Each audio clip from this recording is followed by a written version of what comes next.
Bonsoir Tommy Gousset. Bonsoir. Vous êtes chef cuisinier, vous avez 38 ans et vous venez de décrocher votre première étoile pour votre restaurant Tommy & Co à Paris. Vous entrez dans le cercle fermé du prestigieux Petit Guide Rouge, le guide Michelin.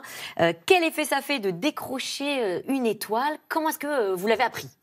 Eh ben, c'est une immense joie dans un premier temps, et c'est vrai que ce fut une très grosse surprise parce que figurez-vous qu'on m'a appelé le samedi soir à 22h30. J'étais déjà dans mon lit avec ma femme, les enfants étaient déjà couchés, en appel masqué, donc je réponds rarement aux appels masqués.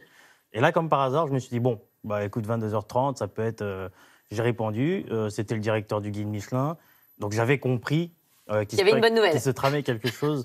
Et voilà, il m'a annoncé qu'on avait une étoile Michelin, donc ce fut une immense joie. Je me suis repris quelques instants avant de l'annoncer à ma femme, qui, elle, a explosé de joie.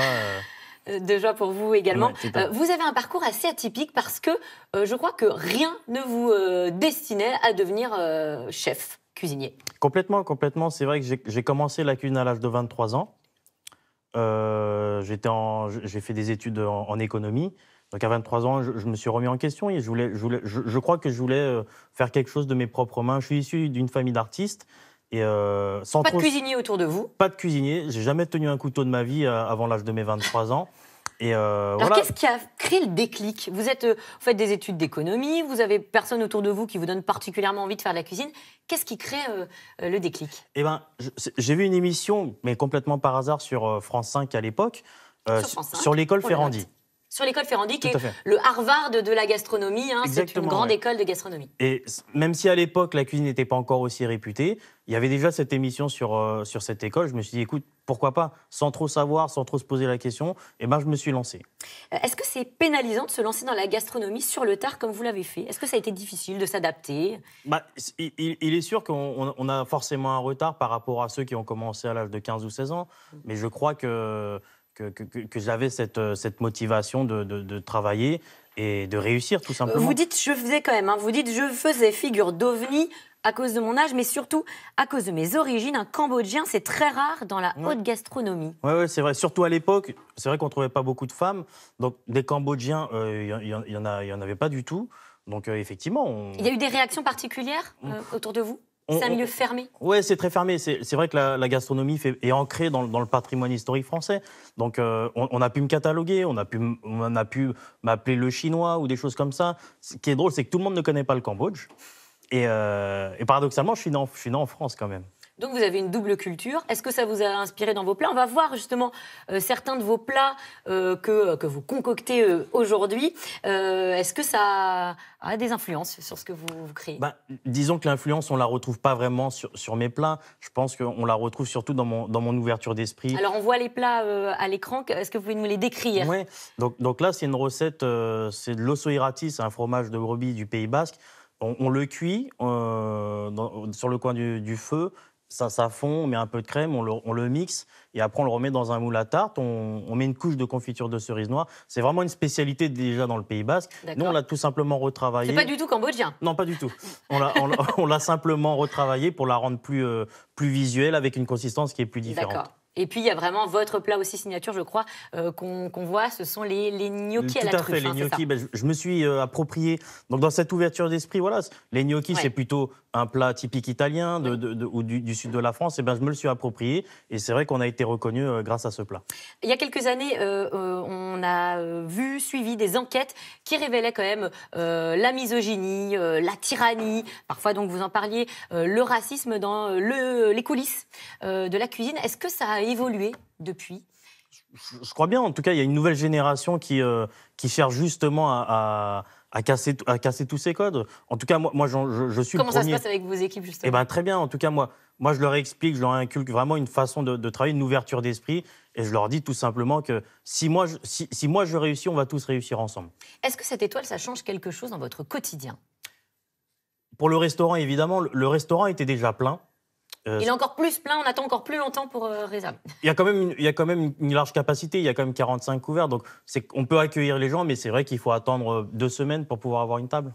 Il y a 75 nouveaux restaurants qui ont décroché une étoile ou une deuxième ou une troisième comme vous cette année.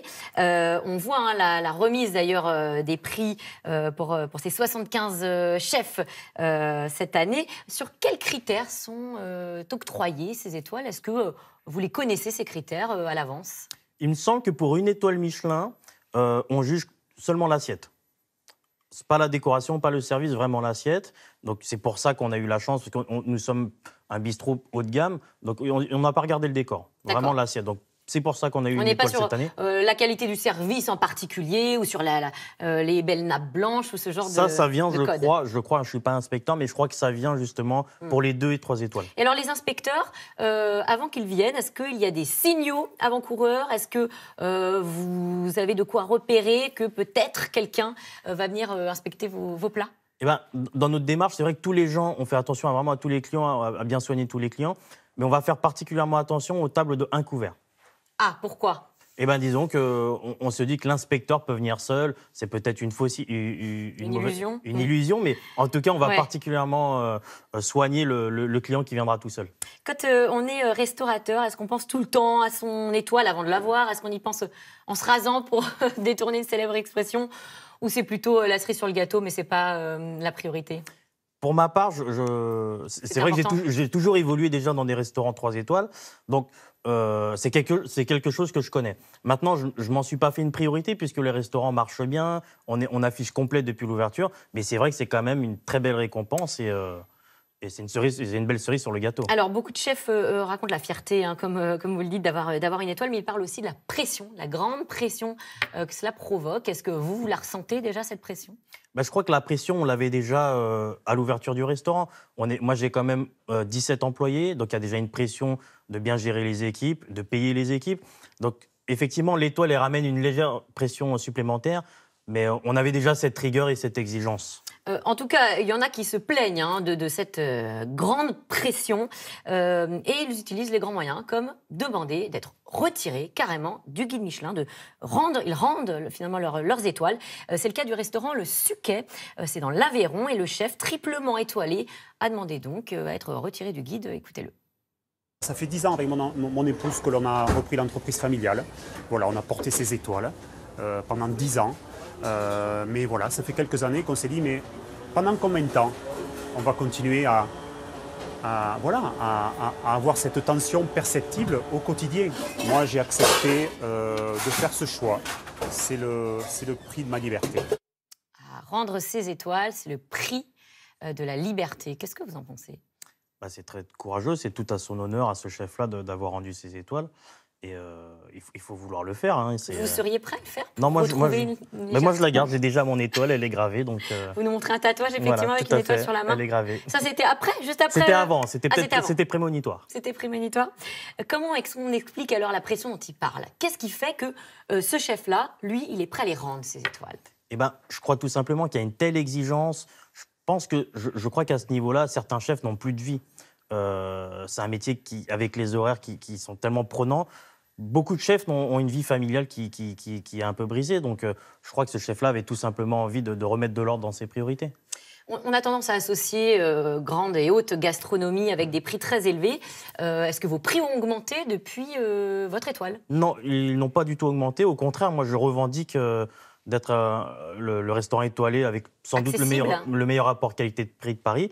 Donc, on a un menu déjeuner entrée plat dessert qui commence à 28 €. Donc c'est possible de faire de la cuisine prestigieuse, plutôt de très grande qualité et qui soit à des prix, même si tout le monde ne peut pas dépenser 28 € tous les jours, mais à des prix relativement accessibles. J'en suis complètement convaincu. Eh bien merci à vous Tommy Gousset d'être venu sur notre plateau et je rappelle que vous êtes le chef étoilé du restaurant Tommy & Co. Tout de suite, c'est dans l'air. N'hésitez pas à poser toutes vos questions par internet ou par SMS au 41 555. C'est dans l'air, c'est dans un instant. Ne bougez pas.